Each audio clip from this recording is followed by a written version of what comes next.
कर्म सिद्धांत में 4 गतियों का वर्णन आता है और साथ साथ 4 आयु संबंधी भी चर्चा आती है। 4 आयु में से एक नरक आयु को छोड़ करके 3 आयु प्रशस्त प्रकृति के अंतर्गत लिया है और 4 गति में से 2 गति को अप्रशस्त माना है। नरक गति और तिर्यंच गति ये दोनों गति पाप प्रकृति के अंतर्गत आते हैं और मनुष्य गति और देव गति ये पुण्य प्रकृति के अंतर्गत। और 4 जो आयु हैं उनमें मात्र नरक आयु को अप्रशस्त माना, बाकी तीनों को प्रशस्त प्रकृति के अंतर्गत लिया है। अब प्रश्न ये उठता है कि तिर्यंच नरक गति और तिर्यंच गति ये दोनों पाप प्रकृति हैं, तो तिर्यंच आयु को पुण्य प्रकृति के रूप में क्यों लिया है? लेना नहीं चाहिए कायदे से। केवल नरक आयु को अप्रशस्त मान करके तीनों आयुओं को प्रशस्त के रूप में स्वीकारा है। इसके पीछे तथ्य ये है कि कोई तिर्यंच बनना नहीं चाहता, तिर्यंच गति को प्राप्त कोई होना नहीं चाहता, इसलिए वह अप्रशस्त है। किंतु कर्म के योग में बंद होने के बाद जब तिर्यंच पर्याय मिलती है तो वहाँ से वह निकलना भी नहीं चाहता। इसी को बोलते मोह की विचित्र दशा है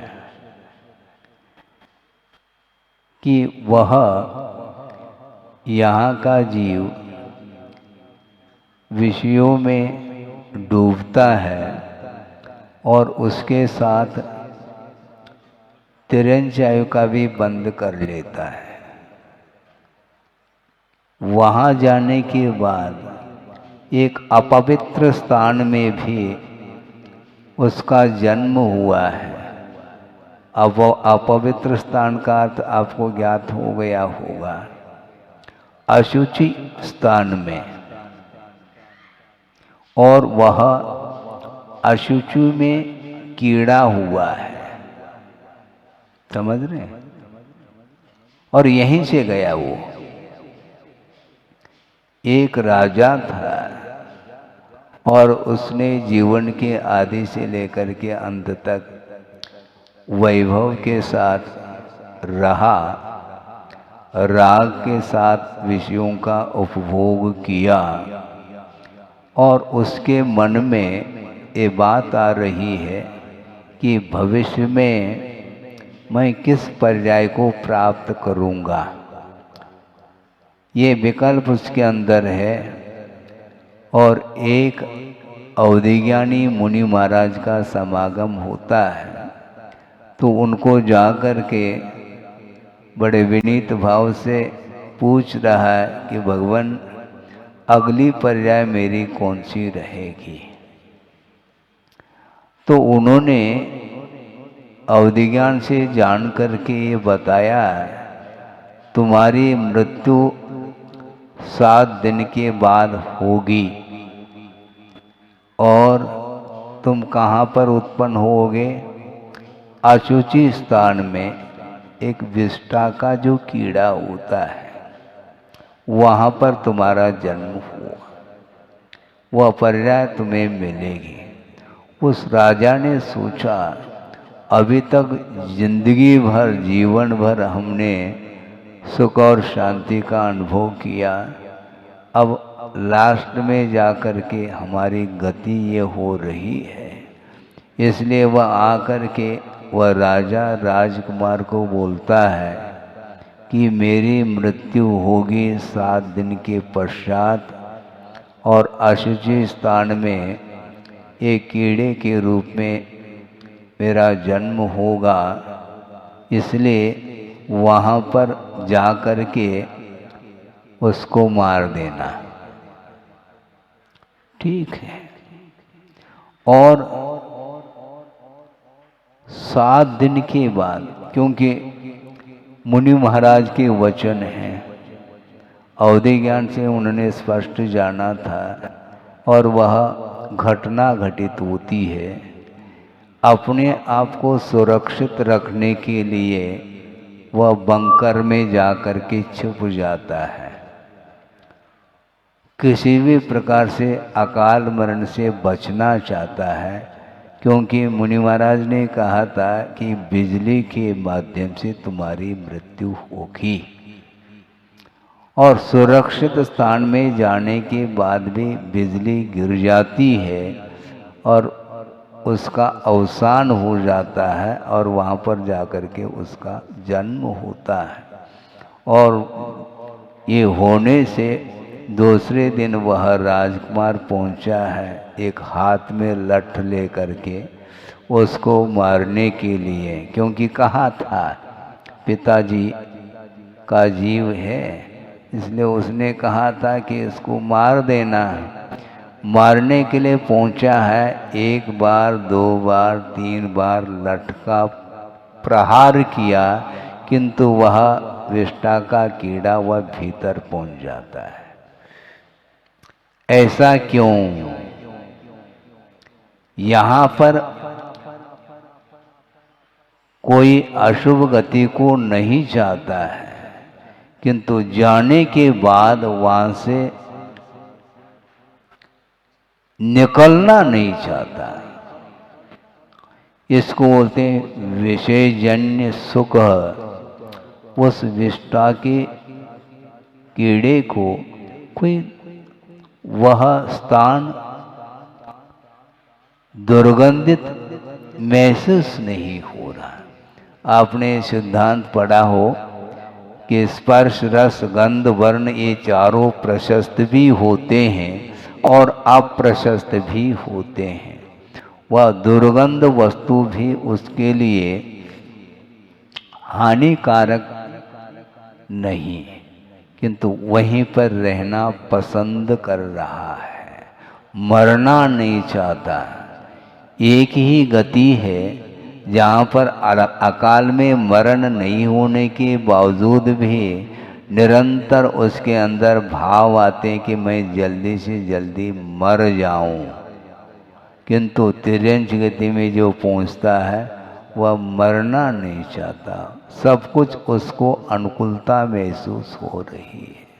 ये अनुकूलता क्या है, हम पूछना चाहते हैं। ये मोह की विचित्र दशा है, इसलिए अनुकूलता से ऊपर उठो और प्रतिकूलता से भी ऊपर उठो, तो ये आत्मिक शांति मिलती है। थोड़ी बहुत भी प्रतिकूलता हो जाए तो उसके प्रतिकार के लिए खड़ा हो जाता है, किंतु थोड़ी बहुत भी अनुकूलता मिलती है तो उसका उपभोग कर लेता है, उसमें डूब जाता है। इसके कारण ही ये संसारी प्राणी संसार में अशांति का अनुभव कर रहा है। आप दुखी हैं? सही सही बताओ, दुखी हैं? मुझे नहीं लगता। यदि दुखी हैं, दुख की सामग्री को क्यों नहीं छोड़ना चाहते हैं आप? दुख के साधनों को तो वो बटोर रहा है और बोलता है मैं बहुत दुखी हूं महाराज, क्योंकि विषयों के माध्यम से ही दुख उत्पन्न होता है। ये धारणा तो बना लो, ये धारणा हो तो बहुत कठिन है। ये विषयजन्य जो सुख है ये पाप का बीज है, ये आगम का उल्लेख है। पढ़ा है आपने आगम को? नहीं महाराज, कब पढ़ोगे? आगम को पढ़ा नहीं, आगम पढ़ा है। मतलब जहाँ है वहीं पर है वो आगम। शास्त्र जहाँ है लाइब्रेरी में, वहीं पर वह शास्त्र है, उसको आपने पलटाया नहीं।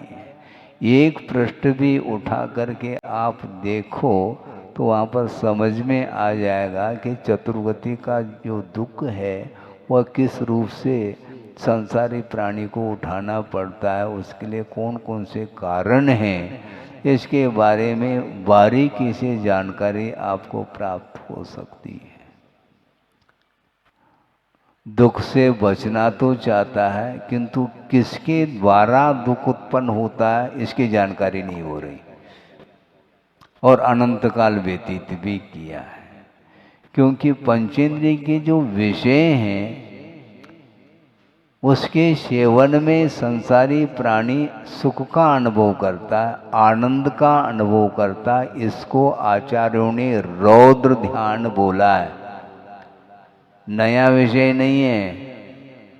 विषयों में आनंद मानना धर्म ध्यान नहीं, विषयों में आनंद मानने का नाम रौद्र ध्यान है।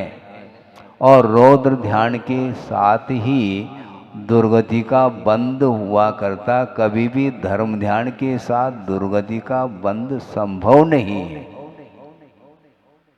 सम्यक दृष्टि कभी भी नरकायु का बंद नहीं कर सकता, सम्यक दृष्टि कभी भी तिर्यंच आयु का बंद नहीं कर सकता।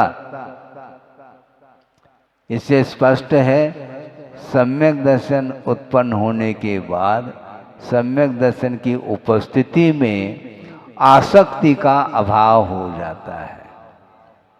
कल कहा था ना, बहु आरंभ और बहु परिग्रह है, इसके माध्यम से नरकाय का बंद होता है। और आप लोग सब सम्यक दृष्टि तो है ही। फिर ऐसी स्थिति में अत्याशक्ति का भाव नहीं आ सकता और नहीं आना चाहिए। यदि अत्याशक्ति का भाव आने लग जाए तो वह उपलब्ध सम्यक दर्शन भी समाप्त हो सकता है। क्योंकि वर्तमान में क्षायिक सम्यक तो नहीं है, इसलिए कभी भी वह सम्यक दर्शन मिट सकता है। अंतर अंतर मुहूर्त में वह सम्यक दर्शन से वह पतित हो सकता है संसारी प्राणी। ऐसा क्यों? गाड़ी रिवर्स क्यों जा रही है, ये ध्यान रखो। सम्यक दर्शन की उत्पत्ति में जो बहिरंग कारण हैं वे सारे सारे स्पष्ट ही दिखाई दे रहे हैं। देव यानी जिनबिंब है, शास्त्र है, गुरु हैं, पंच परमेष्टि हैं, अहिंसा लक्षण रूप जो धर्म है, इसके प्रति श्रद्धान करने से सम्यक की उत्पत्ति बताई है। और सम्यक दर्शन का अभाव किस कारण से होगा? जिन कारणों के माध्यम से सम्यक की उत्पत्ति हुई है, क्या उन्हीं कारणों के द्वारा सम्यक का अभाव होगा क्या? नहीं, सम्यक के अभाव में हमेशा विषय ही कारण सिद्ध होता है। रौद्र ध्यान के माध्यम से वह संसारी प्राणी दुर्गति का पात्र बनता है। आनंद हिंसा में आनंद मानता है। महाराज आप ये क्या कह रहे हैं? मैं नहीं कह रहा हूँ, आगम कह रहा है। पढ़ो तो, हिंसा में जो आनंद मानता है वह धर्म ध्यान नहीं कर सकता। जिस समय विषयों में आनंद है, हिंसा में आनंद है, उस समय रौद्र ध्यान होगा। और रौद्र ध्यान और धर्म ध्यान एक साथ संभव नहीं। तो महाराज हम कैसे बचेंगे? बचना आपको है। हिंसा में आनंद,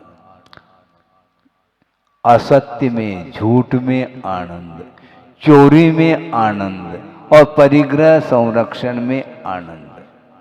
इसलिए स्वरूपानंद संभव नहीं। स्वरूप का जो आनंद है वह इनके साथ विरोधाभास है उसका। इसलिए 5 पापों से जो ऊपर उठने का प्रयत्न करता है वही धर्म ध्यान कर सकता है और करता भी है। सम्यक दर्शन सुरक्षित रखो, लेकिन सम्यक दर्शन सुरक्षित कैसा रहेगा? अत्यासक्ति के साथ जिसका जीवन चल रहा है उसका सम्यक दर्शन ओम शांति प्रश्न चिन्ह लगता है। किसी भी पल में जैसे वैराग्य उपज सकता है उसी प्रकार किसी भी पल में वह सम्यक दर्शन मिट सकता है। इसीलिए रौद्र ध्यान से बचिएगा। आप व्यापार करेंगे, व्यवसाय करेंगे, मैं मानता हूँ आवश्यक भी है, किंतु जितना आवश्यक है उसके ऊपर आशा नहीं होनी चाहिए। एक अरबपति है अथवा खरबपति है, हम उन्हें पूछना चाहते हैं कि इतनी लंबी चौड़ी जो संपदा है इसका उपयोग खाने पीने में कितना होता है? पॉइंट में आएगा। खरबपति है वह सारा सारा खाने में आ रहा है क्या? वह संपदा नहीं, बिल्कुल बहुत पॉइंट में है। उतना ही वित्त वो अपने जीवन जीने के लिए आवश्यक है, लेकिन अन्य जो कुछ भी संपदा है जो अनावश्यक है उसका उपयोग ऐश करने के लिए वह करता है। विलासता की पूर्ति के लिए संसारी प्राणी न जाने कौन कौन से कृत्य करता है, कर्म करता है, उसके कारण ही उसका पतन निश्चित है। इसलिए गुरुदेव ने ये कहा था, सबसे अधिक यदि पाप का संचय होता है तो अनावश्यक जो सामग्री है, विशेष सामग्री, उसके संकलन में होता है। जितना आवश्यक है उतना वर्तमान में जियो। वर्तमान में जीने के लिए कितना आवश्यक है? आप बजट तो बनाओ। है? परिवार में मान लो 4 व्यक्ति है तो उस 4 व्यक्ति के अनुरूप साल भर का बजट बन सकता है, और 1 साल का जो बजट है वह अपने जीवन भर के लिए भी वह बजट थोड़े बहुत 19-20 हो सकता है। कभी भाव घटता है, कभी बढ़ता है, इस अपेक्षा से उसके लिए मार्जिन है। किंतु अनावश्यक वस्तुओं के संग्रह में निश्चित रूप से पाप ही होता है उसमें, और उसका उपयोग न स्वयं के लिए हो रहा है न दूसरे के काम में आ रही है वह संपदा। आप यहाँ पर बैठे हैं और आउट ऑफ कंट्री में बैंक में, स्विच बैंक में आपकी संपदा है, वो किसके काम में आ रही है? आपके काम में आ रही? वो नहीं आ रही, तो क्यों रख रखा है उसको? है? रखा क्यों उसको? और इतना कमाया क्यों है? किसी ने कहा कि महाराज दान के लिए कमाने में क्या बाधा है? तो दान के लिए कमाना ठीक नहीं, क्योंकि दान की परिभाषा ज्ञात नहीं है आपको। कल भी हमने बात कही थी, दान उसको बोलते हैं अनुग्रहार्थम, स्वयं के ऊपर उपकार करने के लिए और दूसरे के ऊपर उपकार अनुग्रह करने के लिए दान दिया जाता है। और अनिति का सहारा लेकर के जो व्यक्त का अर्जन किया है उसमें कितने जीवों के प्रति आपने अनुग्रह किया, मुझे बताओ।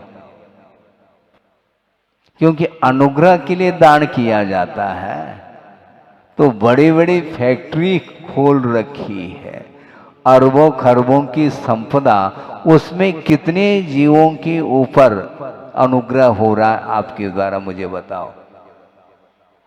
असंख्य जीवों की विराधना उस आरंभ और परिग्रह के संचय में होता है, फिर बाद में बूंद के समान दान कर रहे हैं, क्या आवश्यकता है? क्योंकि अनुग्रह करने का नाम दान है, तो इतने असंख्य जीवों के प्रति कोई अनुग्रह नहीं हुआ, फिर ये कौन सी पद्धति है अनुग्रह की? और पूज्यपाद स्वामी ने स्पष्ट शब्दों में कहा है, मुझे कहने में कोई संकोच का अनुभव नहीं होता है, क्योंकि जैसा आगम में कहा है वैसा कहने के लिए हम बैठे हैं यहाँ पर। त्यागाय श्रेयसे वित्त मवित्त संचिनोति यह स्वशरीरम स पंकेन स्नास्यामि इति विलिम्पति। क्या कहा? त्यागाय श्रेयसे, ये त्याग जो है कल्याणकारी है, दान कल्याणकारी है, ऐसा समझ करके वह निर्धनी व्यक्ति जिसके पास वित्त नहीं है, वह वित्त का संचय करता है। वह क्या करता है? पूज्यपाद स्वामी कहना चाहते हैं, वह अपने हाथों से वह कीचड़ से अपने शरीर को लिप्त कर रहा है, और क्या सोचता है, बाद में मैं इसको जल के द्वारा धो लूंगा। ये बुद्धिमानी है क्या? एक घड़ा पानी रखा है, स्वच्छ पानी है, और अपने पैर को कीचड़ में ले जा रहा है। सामने वाला कहता है, ये तुम पागलपन हो, क्या करना चाह रहे हो? पागल थोड़ी हूं मैं, ये नहीं दिख रहा क्या इतना बड़ा घड़ा जो है पानी से भरा है, इसे धो लूंगा मैं। अरे पानी इसके लिए उपयोग में लाओगे? बुद्धिपूर्वक आप कीचड़ में पैर डालो, फिर बाद में धोते रहो, ये ठीक नहीं। उसी प्रकार जो है पूर्वापर विचार किए बिना ये जो कुछ भी वित्त का संचय किया जा रहा है, वह बिना पाप के वित्त का संचय संभव नहीं है। तो क्या क्या करें महाराज? जितना आवश्यक है उतना कमाओ और उसी में से दान दो, वह दान माना जाता है। आप भोजन करने के लिए बैठे हैं, 4 रोटी आपके थाली में है, कोई आ जाता है तो उसके लिए भी 1 रोटी दे दी आपने, यह दान माना जाएगा। समझ में आ रहा है? नहीं है, ये परिग्रह भयंकर रूप है, इसका कोई अंत नहीं। आशा अनंतात्मक हुआ करती है, इसलिए और की जो भूख है वह ठीक नहीं, क्योंकि आर ध्यान और रौद्र ध्यान में वह अपने जीवन को समाप्त कर रहा है। हिंसा में आनंद, महाराज हमें आनंद थोड़ी आ रहा है, जो नहीं आ रहा है तो फिर काय में आनंद आ रहा है, ये बताओ हमें। यदि आपको परिग्रह में आनंद नहीं आ रहा है तो परिग्रह का संचय इतनी अधिक मात्रा में क्यों किया जा रहा है? वो उपयोग में नहीं आ रहा। परिग्रह का संचय करके, वित्त का संचय करके कोई वह जमीन में गाड़ता है, क्या गाड़ करके नहीं रखते, तो वह किसके उपयोग में आ रहा है मुझे बताओ आप?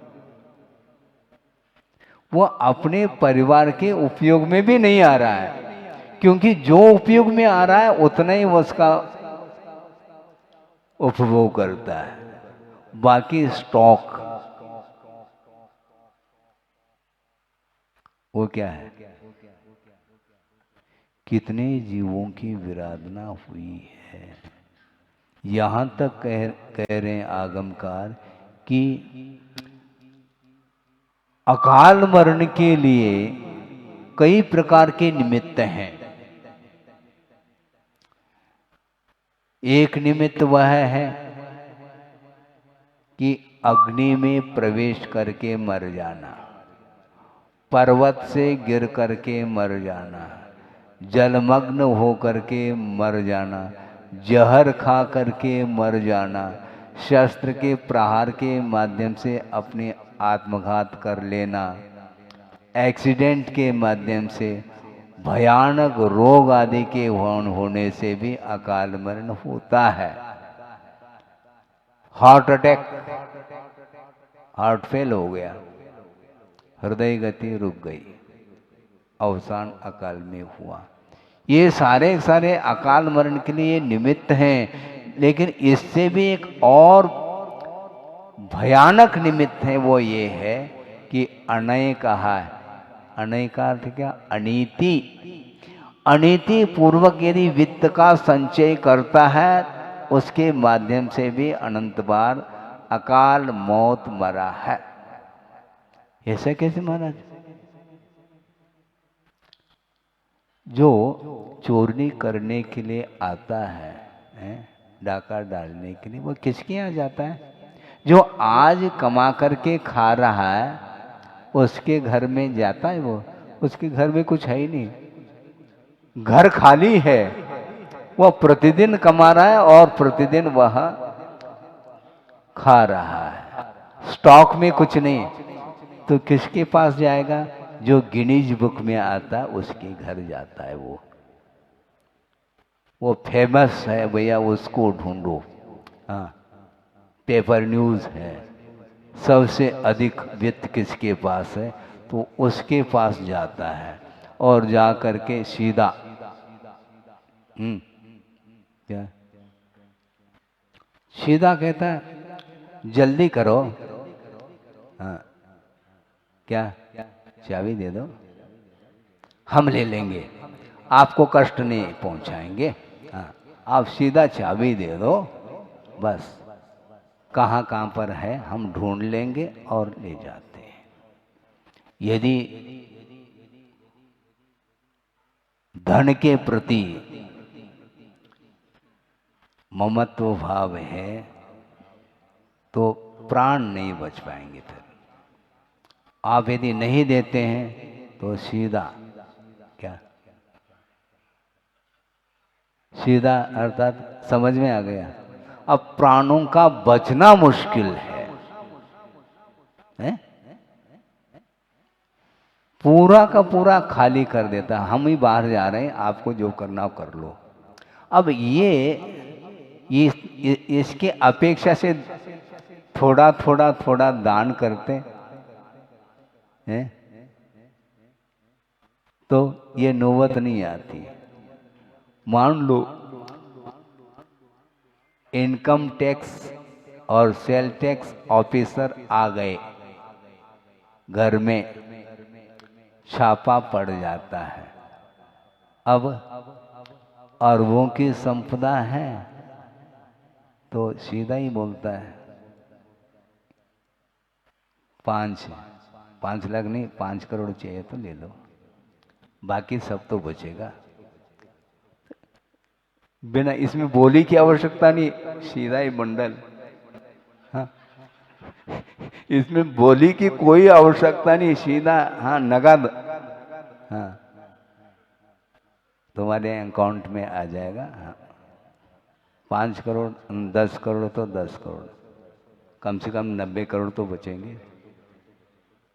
ये सब क्या है? उस धन के प्रति लोभ होते हुए भी उसको वो दे रहा है, क्योंकि देना पड़ रहा है, ये दान नहीं है।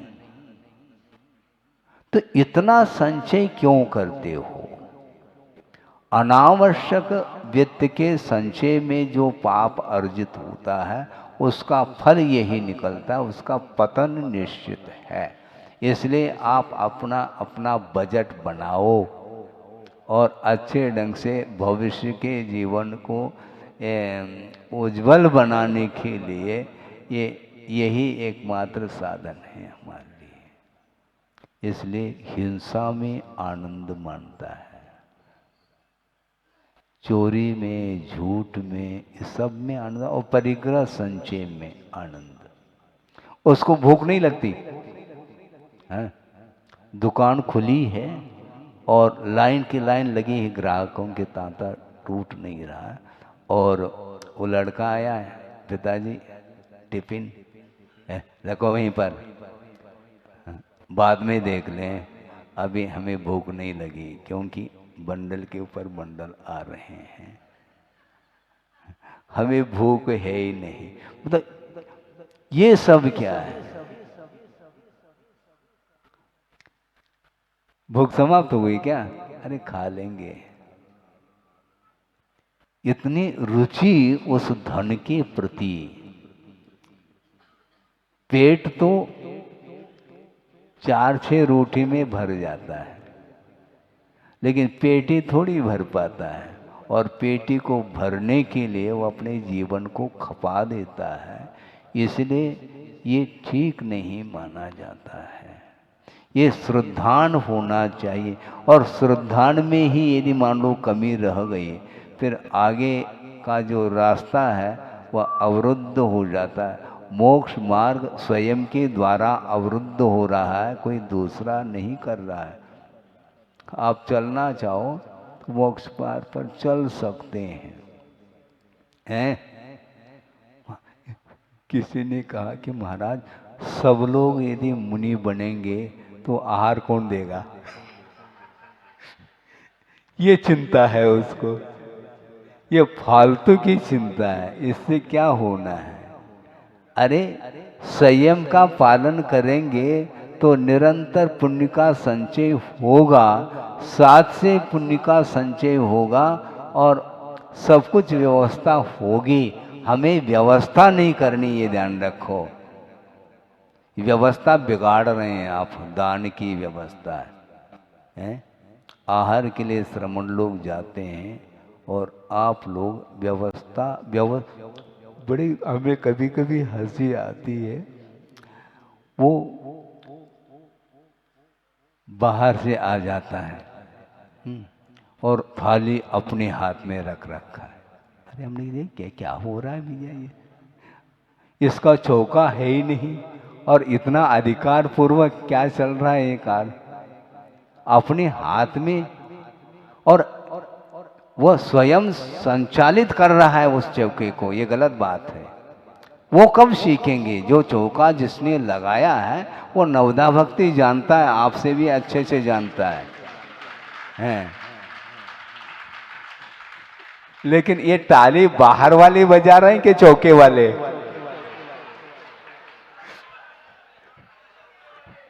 क्या है? चौके वालों के लिए ये कहा जा रहा है, बाहर वाले क्या ताली बजाते? ये गलत है। यही समस्या है, ये ठीक नहीं। विधि को भूलना नहीं चाहिए, और विधिवत यदि नहीं देंगे तो पात्र अलर्ट रहेगा, वह विधिवत ही लेगा, आपको अच्छा लगे या बुरा लगे। आगम को जो अच्छा लगेगा वो हम करेंगे, और आपको यदि आगम अच्छा लगता है आप सुधारिए अपनी प्रक्रिया को। हालांकि रात्रि भोजन का त्याग नहीं है उसका, लेकिन फिर भी उन्होंने मुस्कान ले ली, और वह भीतर आकर के 2 ग्रास दिए। अभी ताली नहीं बजाओ। फिर बाद में आहार संपन्न हो गया, और चौके वाले आचार्य महाराज को भेजने के लिए पर्वत पर पहुंच गए, और वो 2 व्यक्ति भी साथ साथ हो गए। जाने के उपरांत बैठ गए आचार्य महाराज, और सब बैठ गए। आचार्य महाराज ने उन 2 व्यक्तियों को कहा कि देखो, आहार के समय पर तो मैं मौन था, कुछ बोल नहीं सकता, अब तो मैं बोल सकता हूँ। तो उन दोनों व्यक्तियों ने कहा कि महाराज आप जो कहो उसके लिए हम तैयार हैं, लेकिन रात्रि भोजन नहीं छोड़ पाएंगे। तो आचार्य महाराज ने पूछा, तुम लोग क्या करते हो?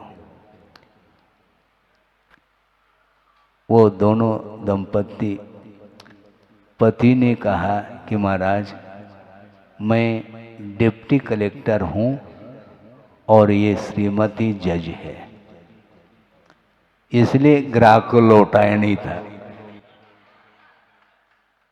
और बाद में गुरुदेव ने ये कहा कि अब मैं जो कहूँगा उसके लिए मंजूरी है क्या? महाराज जो आप कहो, लेकिन रात्रि भोजन को छोड़ करके। तो आचार्य महाराज ने कहा, समझ रहे हैं इसका अर्थ क्या? कोई दान मांग रहे हैं क्या?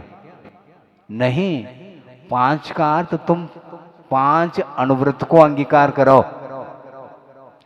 महाराज ये तो रात्रि भोजन से भी टफ है। नहीं, टफ नहीं है, बहुत सरल है। कैसे महाराज? हम बताते हैं बैठो। उन्होंने ये कहा, आप गवर्नमेंट सर्वेंट हो, आपको जो सैलरी मिल रही है उससे 1 पाई भी अतिरिक्त नहीं लेंगे। महाराज ये तो हो जाएगा, हो गया हमारा काम, क्योंकि परिग्रह की सीमा हो गई। मान लो आपको 1 लाख भी मिल रहा है, मान लो पे, तो ठीक है, उसके ऊपर 1 पाई भी हम रिश्वत के रूप में नहीं लेंगे। उन्होंने मंजूरी कर दी, तो परिग्रह परिमाण हो गया। अब उसके अतिरिक्त की इच्छा नहीं होगी और चोरी के भाव भी नहीं आएंगे, तो अचर व्रत भी पलेगा और सत्य व्रत भी पलेगा। कि परिग्रह का जहाँ पर परिमाण हो गया तो वहाँ पर ऑटोमेटिक ही सत्य आएगा, वह सत्य अनुव्रत भी हो गया। और तत्संबंधी जो हिंसा होती थी अतिरिक्त परिग्रह के संचय करने की अपेक्षा, वह हिंसा भी रुक गई। इस प्रकार हिंसा, झूठ, चोरी ये तीनों समाप्त हो गए और परिग्रह का परिमाण हो गया। 4 अनुव्रत तो हो ही गए और तुम स्वदार संतोष हो तो ब्रह्मचर्य भी हो गया। इस प्रकार 5 अनुव्रत को प्रदान करके उनको व्रती बनाया है। उनकी परिस्थिति थी इसलिए रात्रि भोजन नहीं छोड़ पाए। लेकिन ऐसा नहीं करना कि महाराज हम भी ऐसा कर लें क्या, ऐसा नहीं। तुम्हारी परिस्थिति क्या है बताओ। तो इसलिए मैं ये कह रहा था कि वस्तुतः व्रत कोई छोटा और बड़ा नहीं होता, अपनी योग्यता के अनुरूप वह ग्रहण कर लेता है, करना चाहिए। आस्था के साथ जो व्रतों को अंगीकार करता है उसके माध्यम से उसका इतना पुण्य, प्योर पुण्य संचित होता चला जाता है, कालांतर में जाकर के वह बहुत कुछ त्याग तपस्या कर सकता है। इस प्रकार श्रद्धान के बल पर आप लोग यदि सोचेंगे, विचार करेंगे तो निश्चित रूप से परिग्रह के प्रति जो मोह ममत्व भाव है, जो आसक्ति है, उसके लिए ब्रेक लग सकता है, किंतु लगाना आपको, क्योंकि गाड़ी आपकी है, मैं थोड़ी ब्रेक लगा सकता हूँ, उसको चलाने वाले आप हैं। हाँ, गियर बदल करके चलाओ। अपनी रक्षा करते हुए दूसरे की रक्षा की बात करो, इसी को बोलते हैं परस्परोपग्रहो जीवानाम। इस प्रकार आप लोग आगम के माध्यम से सुन करके और उसको अपने जीवन में उतारने का यदि प्रयास करते हैं तो निश्चित रूप से राग द्वेष मोह से ऊपर उठ करके हम जीवन जिएंगे। तो निश्चित रूप से हमें जो शाश्वत सुख है, मोक्ष सुख है, उसकी उपलब्धि हो सकती है। हो इस पवित्र भावना के साथ। अहिंसा परमो धर्म की जय।